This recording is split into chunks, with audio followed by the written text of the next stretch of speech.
This is practice number 5. Oh, obviously some things to, with the game this weekend, we had some things to evaluate, which was interesting.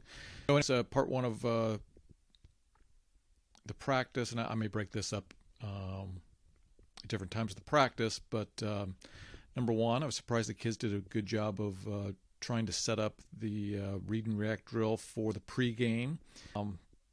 They did it without my prompting, which was interesting. It didn't go perfectly, but after a couple minutes, we got it all sorted out. I think we will stick with that for our pregame drill, and we will practice it again and walk through it today. The interesting thing is we're either going, well, we may have 11 kids for part of the practice, and then we're going to lose 3 of them for a vocal concert at one of the schools.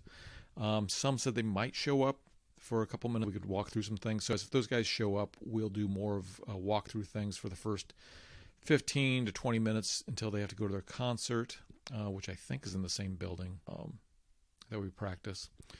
So we'll go through the discussion. Then we will walk through that read and react drill. We'll just do the walkthroughs if we have kids that have to go to the concert so they don't get sweaty. If they are not there, we will go through it at more full speed and really looking at, well, a couple things from the game. So number 1, they set up, the pregame was good.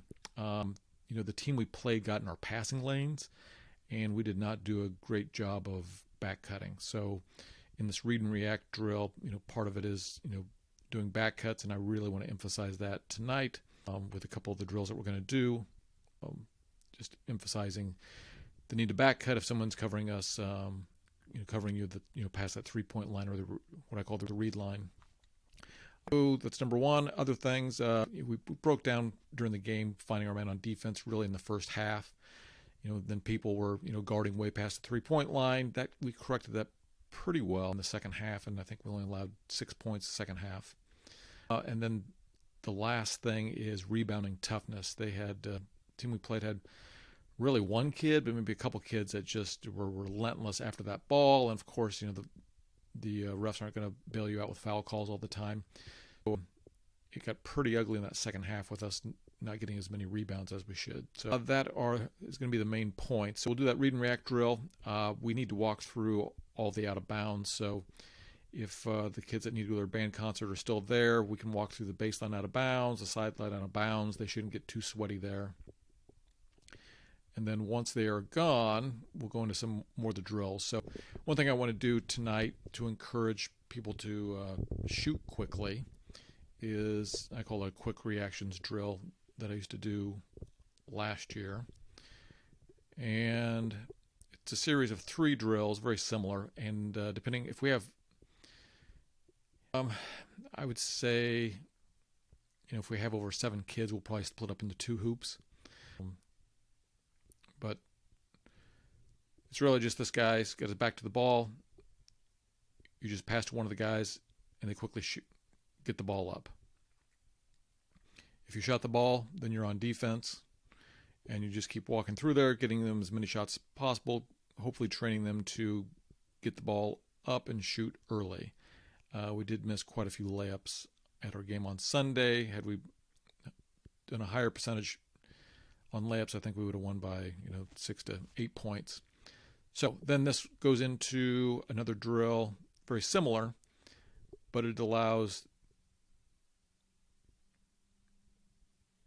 the 2 kids to come up to the elbow, and it's one pass allowed, but they're driving to the hoop. Kind of the same thing, but gets them going towards the basket. And then the last piece of it is just a straight shooting drill. Again, they just get it to one pass. They only get one pass, and they are just getting the best shot that they can.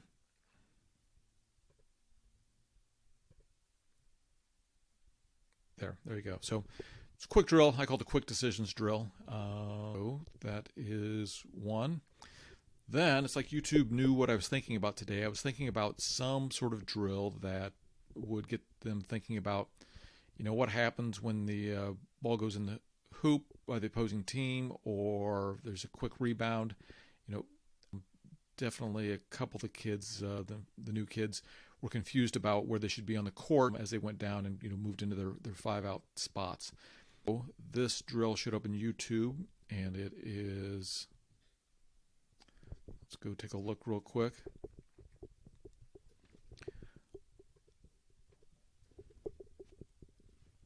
And I'll have to sit through the commercials here. But anyways, I liked it because essentially what they do is they have the kids kind of go in a circle. They show this as a 4-person drill. Likely what we'll have to do is, and it's even ex-coach Darren, or Creighton coach Darren DeVries. Oops.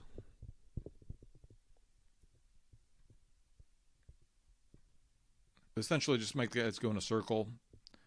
Coach shoots it, and then what I like about it is, whoever is closest to the hoop rebounds it, and they start the process. And we'll walk through kind of where each kid should be when they're transitioning from defense to offense.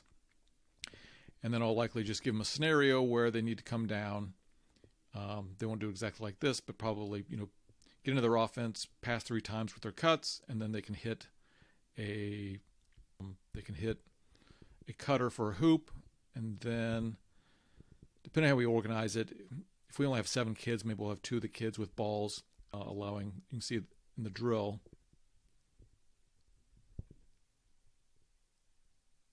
It's a little more entertaining. There's guys with balls on the side, or coaches on the sideline or on the baselines, hitting some of the other players for shots to get a few more shots up. All right. I think we'll do that. Then they won't like this, but, I want to go through like a 3-man shell drill on defense, 5-man shell drill on defense. We won't spend a lot of time on that. But they did pretty well on defense after the first half. They didn't chase their guys. They were behind the 3-point line. That was pretty decent. Then, depending on how many kids we have there, either we'll do like a 3-on-3 cutthroat where they play in teams with 3, and they try and stay on the court by continuing to make a hoop. We'll do probably a 1-shot limit. Or, if we have more kids, we'll do something called corner recovery, which is, do I have it here? I don't. I think that's the race car drill. It just ensures that somebody is always shorthanded going back on defense, because whoever made the shot in the previous possession has to go around a cone at one of the corners and then go back on defense. So what I want to help them understand is, when they're going back on a transition defense, they're not always, the guy that they're guarding is not always going to be right there. They've got sometimes, communicate and figure out who they're going to be picking up when there's there's only 3 or 4 defenders and there's 5 offensive players. So then there we'll kind of play it a little bit by ear. If we have time to do some rebounding, we will do that. If we don't, we'll have to scrap that, even though that's one of the things we didn't do very well this weekend. And then I want to end on some sort of game, either Golden Child, it was kind of like playing baseball, knockout, everybody knows what knockout is, and then something I heard about in a coach's podcast called, it was Spartan Ball for his team, but he just takes the mascot name and puts ball on it, and it's essentially playing basketball, but you can score at 2 of the hoops. So we can do the main hoop and one of the side hoops, and essentially, the one team has to defend both hoops. And I think there's a drill similar to that in soccer that I had used before. So anyways, that should be it for tonight. Unfortunately, we're not going to have everybody there. Hopefully the guys that have the concert will at least be there for part of the walkthrough. But anyways, that's it.